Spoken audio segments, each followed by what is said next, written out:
Olha o percurso de hoje. 11ª etapa, 167 quilômetros, uma montanha categoria 4, sprint intermediário com 109 quilômetros na perna. A briga pela camisa verde está acirrada.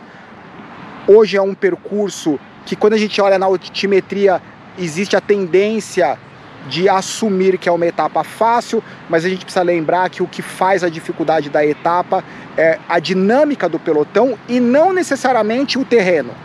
Você pode ter uma etapa montanhosa onde o pelotão resolve passar tranquilo, porque na etapa seguinte tem um contrarrelógio. Você pode ter uma etapa plana, que pode parecer ser fácil, como já houve nesse Tour de France, e se tornar uma verdadeira quebradeira, porque existem equipes que têm um interesse em quebrar o pelotão, e daí todo mundo se desgasta. De qualquer maneira, os caras que nunca têm a oportunidade de descansar são aqueles 10 primeiros que lutam pela classificação geral. Porque o sprintista na etapa de montanha, ele sobra no pelotão.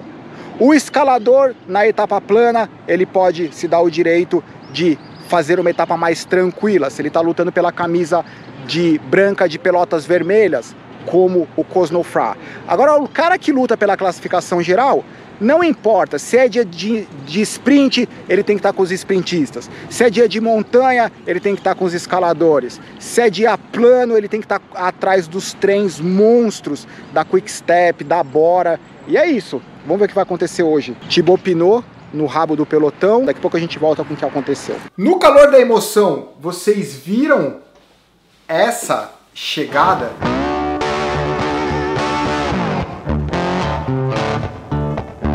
Muita coisa bacana para falar sobre os 25 quilômetros finais.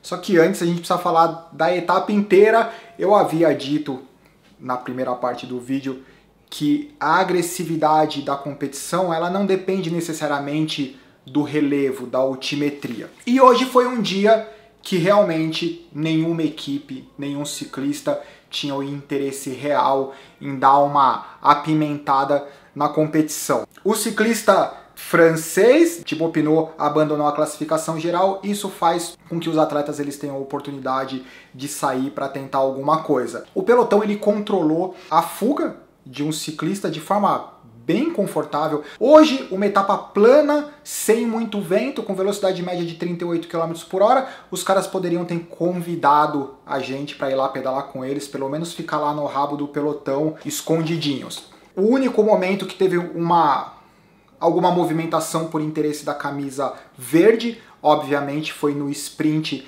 intermediário após 100 km que os caras estavam lá conversando. A The Koenig Quick Step fez a embalada para o Sam Bennett. O Sam Bennett faturou o maior número de pontos, daí o benefício dobrado porque o embalador passou em segundo. E daí eu vou colocar para vocês a classificação. O Peter Sagan capturou alguns pontos, assim como o Matteo Trentin. Todo mundo volta junto para continuar o dia de passeio. Nos 25 quilômetros finais, talvez, o pelotão ele começou a ficar mais nervoso. Daí no momento eu falei, mano, talvez seja um pouco prematuro para estar tão nervoso assim. Tinha uma grande reta, só que essa reta, né, sem muito vento, imediatamente ela estreitou um pouco, depois estreitou mais, menos estrada para as equipes conseguirem compartilhar ali à frente. Então todas as equipes começam a brigar para saber quem vai conseguir garantir o espaço ali na frente para proteger os interessados pela classificação geral e deixar bem colocados os sprintistas. Então, nesses momentos, você tem ali equipes que estão lutando pela classificação geral, como a Jumbo-Visma e a Ineos Grenadier, e outras equipes lutando pelo sprint, pelo posicionamento do sprint, como Cofidis, Bora, The Koenig Quick Step, a Sunweb e assim por diante. Nesse momento, era muito bacana porque a suavidade com que os caras pedalam é uma coisa que tem que ser admirada. A velocidade era alguma coisa entre 55 e 60 km por hora. Após essa estrada que deu uma encurtada, eles passavam por dentro da cidade, o que inclui uma certa dificuldade, inclusive teve uma queda. Tudo isso faz com que se torne mais difícil um bom posicionamento. né? E esse bom posicionamento, quando você considera 162 ciclistas estão agora, quando você considera 162 caras dentro da cidade, de 5, 6 linhas, passou a ter 1, 2 linhas. Então, se o cara tá mal posicionado, ele tá praticamente 100 metros lá para trás. E se ele quiser ir lá para frente, ele tem que ultrapassar pelo menos 80, 90, 100, 120 caras. Então, por isso que essa briga é tão intensa. Tudo começou a mudar quando Postberg, da Bora, faltando 6 km, o cara resolve sair fora. Quem que foram os dois ciclistas? Foram 2 ciclistas da The Koenig Quick-Step junto com ele. E daí você começa a coçar a cabeça e fala assim, calma aí. Bora, Peter Sagan. The Koenig Quick-Step, Sam Bennett. E os 2 caras que seriam importantes para o trem de embalada, eles estão lá na frente. O que imediatamente aconteceu com o pelotão quando esses 3 caras estavam lá na frente? Todo mundo da Bora e da The Koenig Quick-Step foi para trás, porque você, eu não vou ajudar a fechar o gap dos caras que estão ali tentando ganhar. Então todo mundo foi para trás, daí o pelotão ficou completamente desorganizado, porque pode parecer que não, mas as equipes ficam esperando a iniciativa de equipes mais fortes como a The Koenig Quick-Step.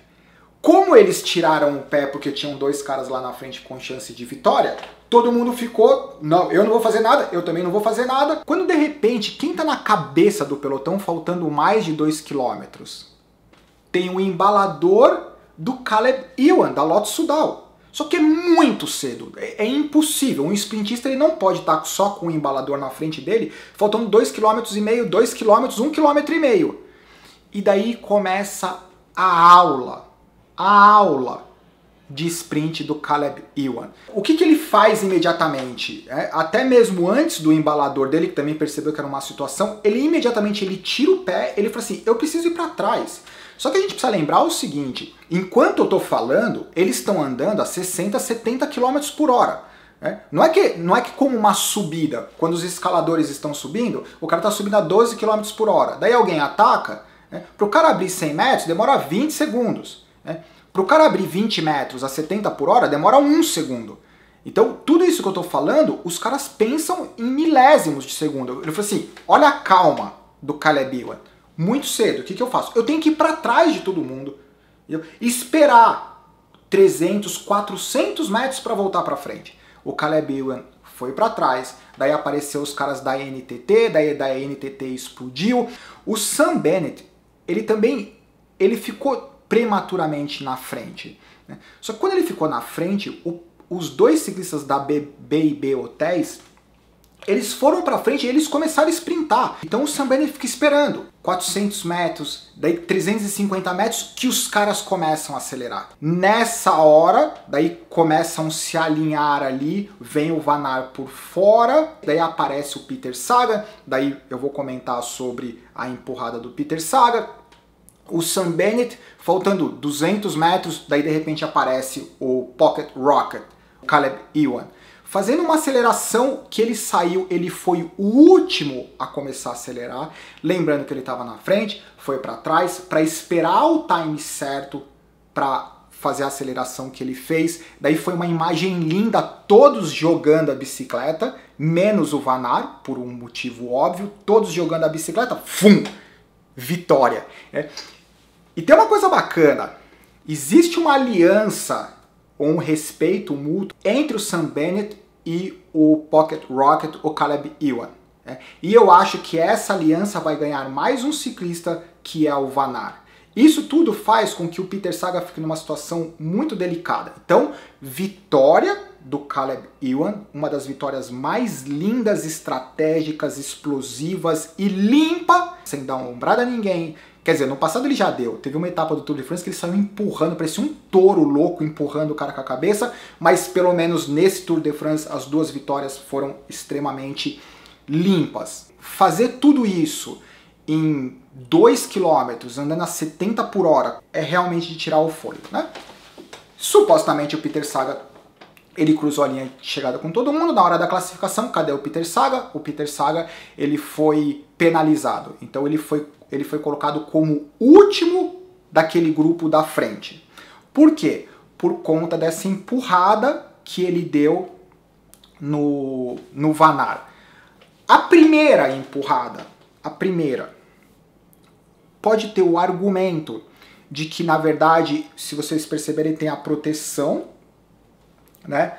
Tem aquela saliência de proteção, então a primeira poderia ser considerada que ele está tirando o guidão da proteção, então ele meio que se apoia, o que entre os sprintistas é super comum, né? Tanto é que tem uma imagem antes do sprint lá, quando estava no meio do pelotão, o Sam Bennett e o Caleb Ewan brincando meio de fazer isso, que é a coisa mais comum que tem entre os sprintistas.